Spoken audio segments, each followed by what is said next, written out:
Welcome back to part 5 of our portfolio page series. In this part of the video, we'll be working on our project section, our contact me section, and then we're going to be working on our footer. So the first part of this video will be working on the project section. In order to start off our project section, we're going to create a new section, give it a ID of project section. From here, we're going to close our section, and then we're just going to use the same heading 2 tag that we've used before. So I'm just going to copy and paste from up here, and I'm going to name this my projects. From here, we're going to use the same horizontal line that we've used previously, and we'll give it section horizontal line.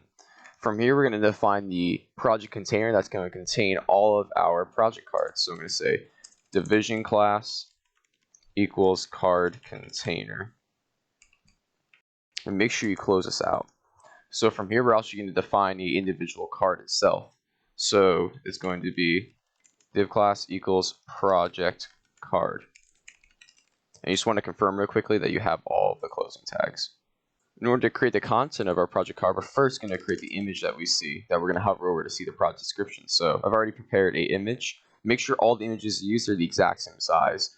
There's a lot of online cropping tools that you can use to crop to exactly a 16:9 aspect ratio, which is what I suggest. From here, we're then going to style the project description. So we're going to say division class equals project description. Within this project description, we're going to put a series of elements. We're first going to put a paragraph element describing what this project is. I'm going to say Elon Musk tribute page. After this, we're going to put the button that you're going to see that's going to allow you to click and go to that particular page. So I'm going to say anchor tag. I'm going to use a dead link for now. And then I'm going to say target equal blank.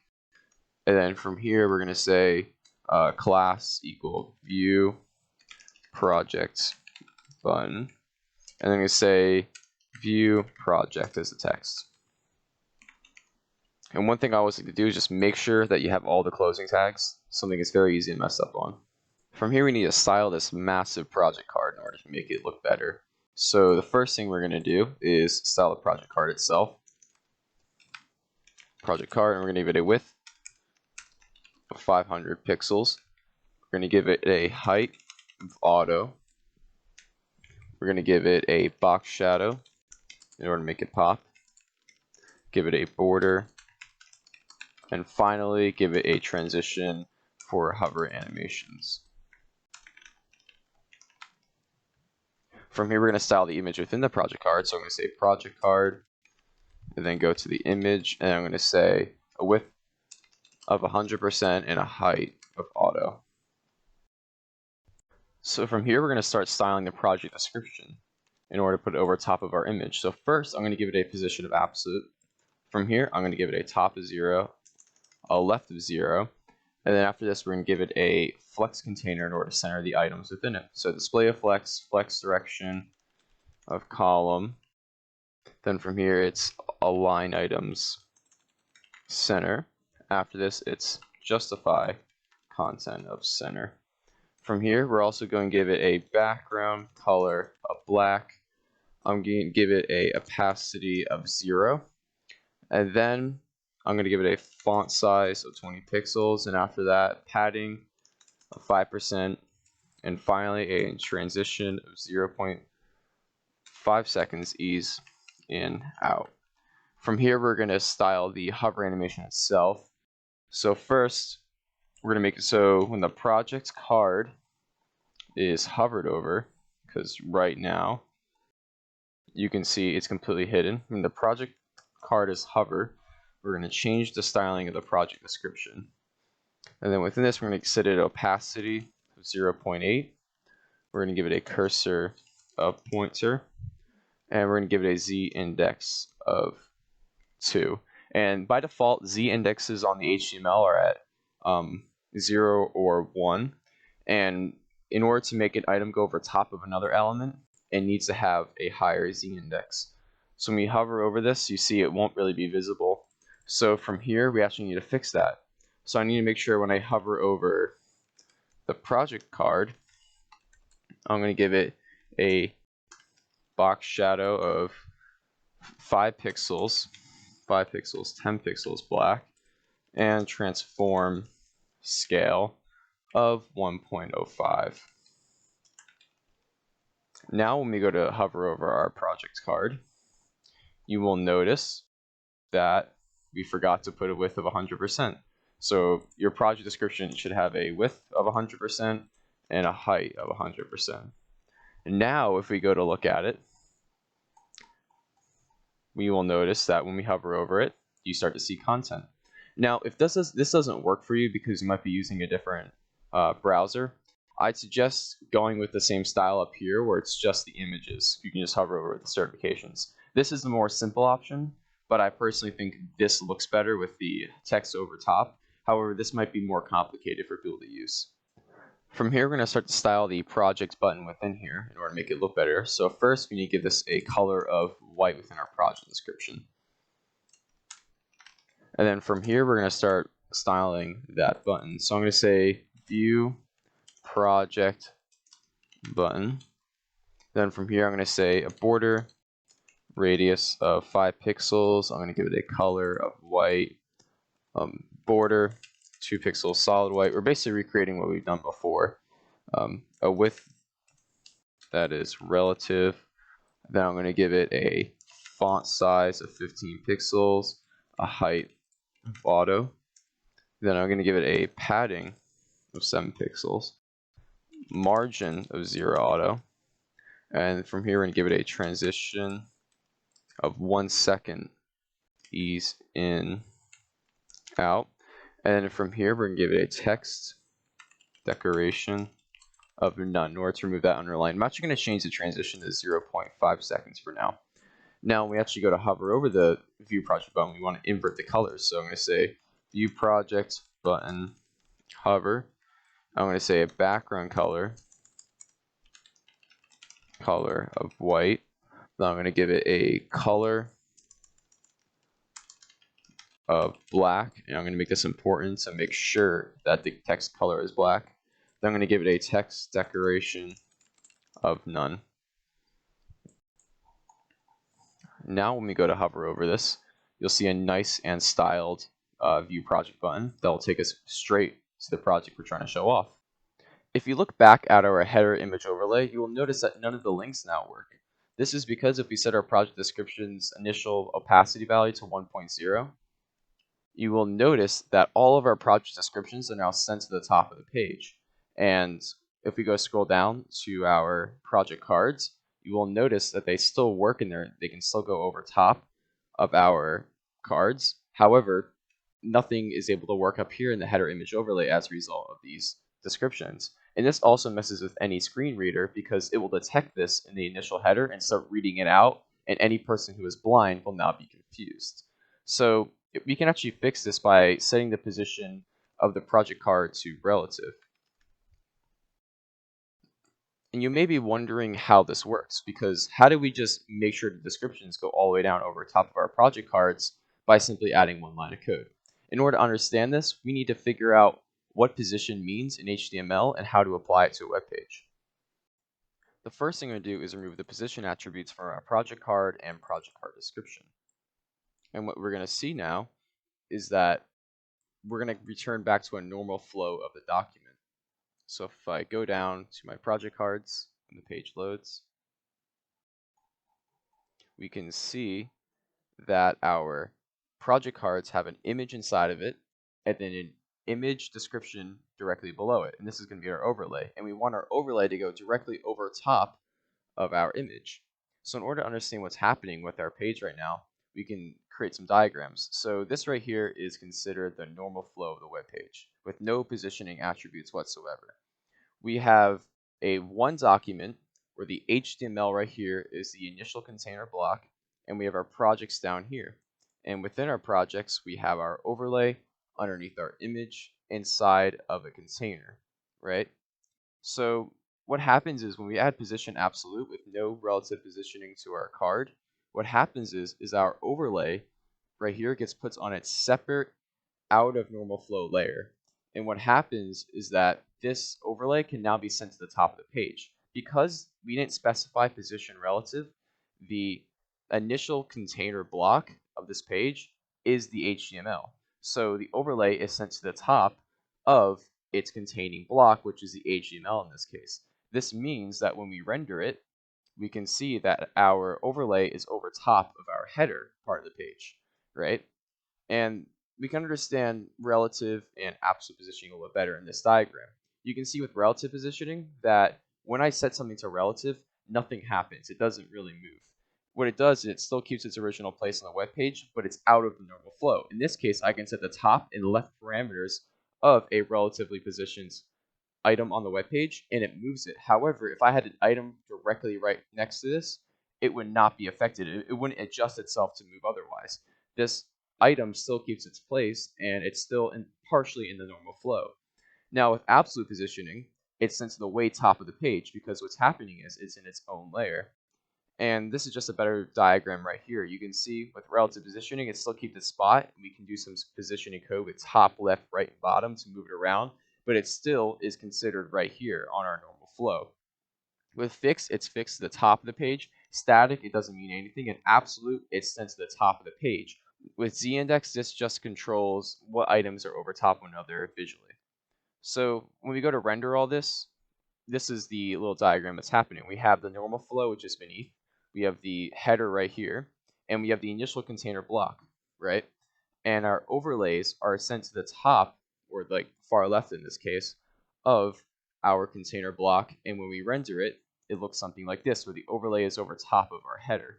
And this out of normal flow layer is over top of the normal document flow layer. Now, if we just have position relative on our project card right here, this is just a big blown up diagram, you'll notice nothing happens because if you have something as relative but you don't specify any top or left code in this case, it still is considered in this position right here, and all the elements around it will respond as if it's in that position. So you can see that the project card, if we had a bunch next to each other, nothing would happen, right? However, if we set the position absolute of the overlay, you notice that it goes directly over top of the image. And what's happening is that when we set the project card to relative, it puts it in between our out of normal flow layer and our normal flow layer. So what happens is our project card still reserves its place on the page. As you can see, all the way up here, it still reserves its place. However, if you go back down, you can see that it also creates a initial containing block for the overlay. So now the overlay is restricted within the project card. So the overlay, instead of being able to go to the top of the HTML container block, it can only go to the top of the project card, right? So if we go and create another diagram to see what this looks like, you can see the big blue lines for the initial HTML container block. And anything not inside the project cards will go straight to the top if it's out of flow. So if we were to set the About Me section, for example, to position absolute, it would go to the top over top of our header. However, since we have position relative on our project cards, our overlay or project descriptions are now restricted within this area, and they go to the way top right here of our project cards. In this case, top is left because we're looking at horizontally. However, it's restricted by the project container block. Now, if we go and look at this, this is what it looks like and it's rendered. So in this case, if we apply the same logic back to our project descriptions and project cards, you can notice that if I set it to position relative and position absolute, we are able to notice that it goes directly over top of our project card without any issue. If I were to set the project card's top, I'm just going to pick a specific one. I'm going to give it just on the spot test, and I'm going to say top is 10 pixels, left is 20 pixels. And I'm going to go into my HTML and then apply this to, for example, this one right here. So my project card right here is going to have the ID of test. And what happens is if we go to figure out what position relative does, you will notice that it gets shifted by 20 pixels. It's now out of order. However, this does not get shifted, but it does reserve its place. If we were to set the position of test to absolute right here, whoops, yeah, if we were to set the position of absolute right here and make it importance, you will notice it gets shifted all the way up here because project card is within the HTML, so the initial container block for our project card is the HTML. So that is a big clarification of what position relative and position absolutes really mean. Keep in mind that I recorded this clip or part of the video after I already finished part 6, so you won't see this change in part 6 of the video even when I go to adjust the width and height of our project cards to make them more responsive. Just keep that in mind for later on. In order to show you how to create a very nice looking image for your project cards themselves to make them all the same size, the first thing we're going to do is go into debug mode on any code pen that you want to show off. Then we're going to use a snipping tool to pick the part of the page that we want to show. So you can't show all of it, but you can show a part of it. Now I'm going to select only this part right here. And then that looks good, so I'm going to save it as I'm going to just save it as playgrounds. From here, I'm then going to go over to an image cropper, and I'm using Cropella, and I'm going to select playground. And then I'm going to select the crop size I want to use. In this case, I'm going to use a 16:9 aspect ratio. And this is part of the page I want to select. Just make sure it's right in the center. And then I'm going to say download this crop. And then from here, we're going to go over to our Imgur account, paste it on there, open the image in a new tab. I'm just going to open it again just to make sure it's not a temporary link. And then copy this.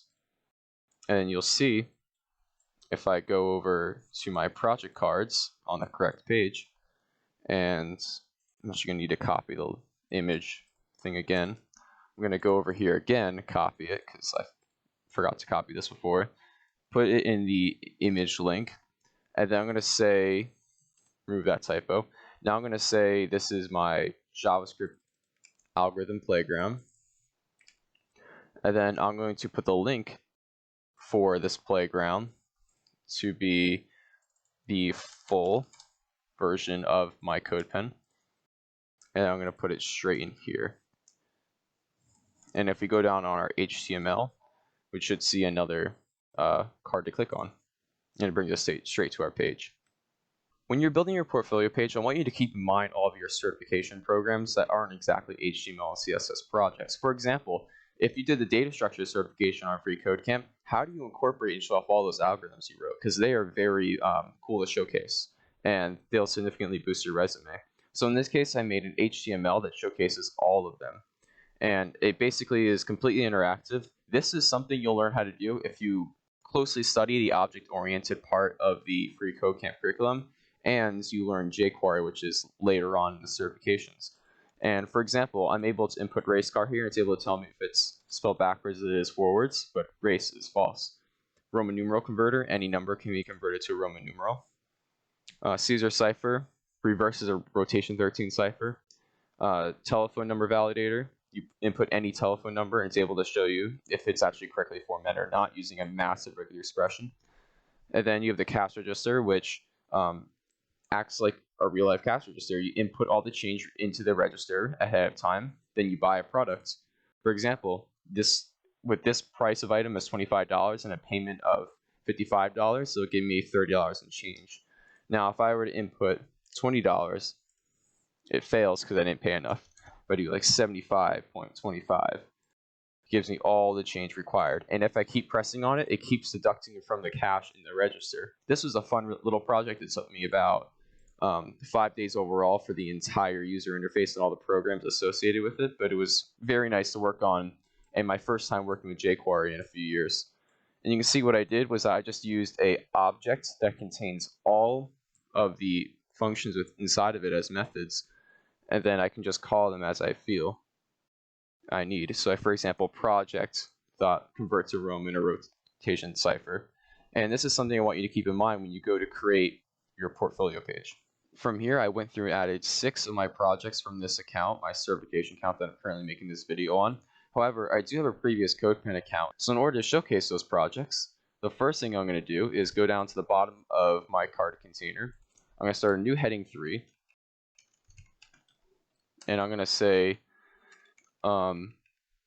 other accounts.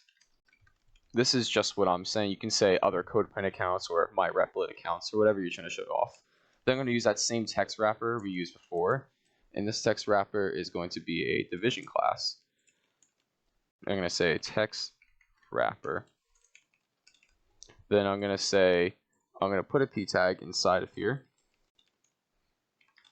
and then from here I'm going to say my text that I'm going to be showing off.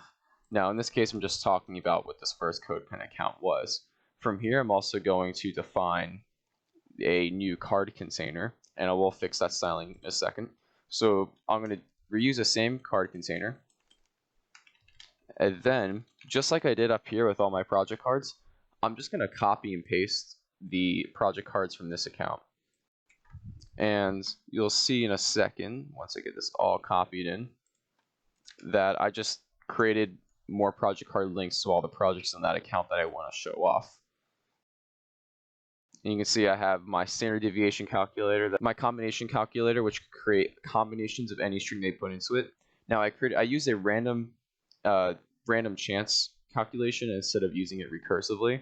So this calculator does it vastly inefficient. Now I have a Minecraft map size calculator. This is a little cool one. I can put in like 2,000 blocks by like 1,500 blocks, and I'm going to be using a 1-to-1 zoom, and it's going to tell me just how big of a map array I'll need. Like if I were to place Minecraft maps on a wall or floor, it tells me how many I need for it. It's pretty cool. This goes to show that you should be creating projects that are not just for certifications, but projects that you personally want to create, because that shows very well in your resume that programming is something that you like and something you can apply to something outside of what a certification is telling you to do. In order to style all this, I'm going to then go down to my CSS, and I'm going to say project section, there we go. Then I'm going to say my text wrapper, and inside this text wrapper I'm going to give it a margin of 0 auto. From here I'm also going to style the project section color itself, because we want to vary that color on the color scheme. I'm going to say project section, and then background color, you already know the color I'm going to use, 223, 223, I already have it memorized, 230. And then if I go back down to my project section, you will see that it looks very nice, and all of my projects are nice and organized if I actually spell project section correctly. Make sure you're updating your navigation bar as you go along. In this case, I just went through and updated it and used the same process of just adding IDs to all the sections. For example, project section, I have my website section, I have my certification section, all with IDs that I then put into the navigation bar as we've done previously. And all of them just have the ID as the source. And when I go to click on that navigation item, it goes straight to that part of the web page. From here, we're going to add a contact me section or display our contact information. So I'm going to give an ID of contact section. And then within this contact section, we're also going to give it a class of divide section. So within this contact me section, we're first going to put a heading to tag describing what it's about. And I'm going to say contact me. And this same ID is going to be copied and pasted into your navigation bar so you can link down to it. So from here, we're going to have horizontal line, and we're going to say horizontal line class of section horizontal line in white horizontal line. And you may have noticed that I added a horizontal line to my video section because I put the horizontal line in there, but I didn't give it the white HR class in the previous clips, so it didn't pop up. So make sure you do that. From here, we're going to add 2 paragraph elements that are going to display your phone number and email. So for the phone number, we're first going to be using a Font Awesome icon. So I'm going to copy and paste the Font Awesome icon I found off their website and put it in there. And I'm going to give it a fake phone number. So 4567 and then 234. Actually, no, it's a better fake phone number. There we go. And then from here, we're going to add the email. So we're going to use another Font Awesome icon. In this case, we're going to use a envelope icon. Make sure you copy and paste that closing tag. So from here, we're going to say your email at gmail.com. And then after this, we're going to go into our contact me CSS, and we're going to say contact section, and we're going to give it a font size of 25 pixels. And this will basically conclude all of our contact me section. Just simply reusing classes makes everything so much easier. From here, we're working on the footer, and the footer is supposed to be the final section on your HTML. In this case, we're going to put copyright information, we're going to put information about who built the page, anything that's going to be required to identify the page's creator. So in this case, I'm going to use a heading 4 tag, and I'm going to put that it was a portfolio page built as a part of the web design certification. And then you could also probably put a link to your web design certification in this section if you wanted to. So from here, I'm going to add a nice little horizontal line. And I'm going to say, this shouldn't go on your navigation bar, by the way. This is just not, it should just be like separate at the bottom of the page. And then I'm going to add paragraph element. And I'm going to say who was built and designed by. So in this case, I built and designed this page. If you're working on like a tribute page, for example, like where it doesn't have your name all over the page, like a portfolio page, you want to have some credit in there to make sure no one can just copy and paste their code. From here, I'm going to describe why I built this page. So I'm going to say creation of this page was built for my YouTube channel. And then finally, I'm going to put a little copyright disclaimer. And this can be if you're working for like a company and they want to have a copyright disclaimer at the bottom of their page, like the terms and conditions, cookies, etc. And then I'm going to simply put that the use of this page, even though it is a tutorial, if you submit this code as a part of like a certification, it could be counted as plagiarism. So just keep that in mind. And free code camp probably would count it as plagiarism because if you took a majority of this code off my YouTube channel, it's still counts. So from here we need to style this, and we're going to do this all in one word. So I just need to find it within our CSS, and I'm going to say footer. All right, and that's all you need to do. I'm going to make it perfectly symmetrical with our sections. And now if I go down to the bottom of the page, we will notice that we are ready to start the media queries part of the tutorial in part 6. So in this part, we learn how to create a project section and how to make a overlay for our images. We learned how to make a contact me section, and we learned what a footer was. Now really quickly, if I go on to my other showcaseable projects, at the bottom of all my pages I have a footer, and they make them very similar. In this case, this was a tribute page, and I put links to my profile, like my free code camp and my code pen, right? And I also put why I built it and any credit to anyone else that helped. So thank you for watching. Get ready for part 6.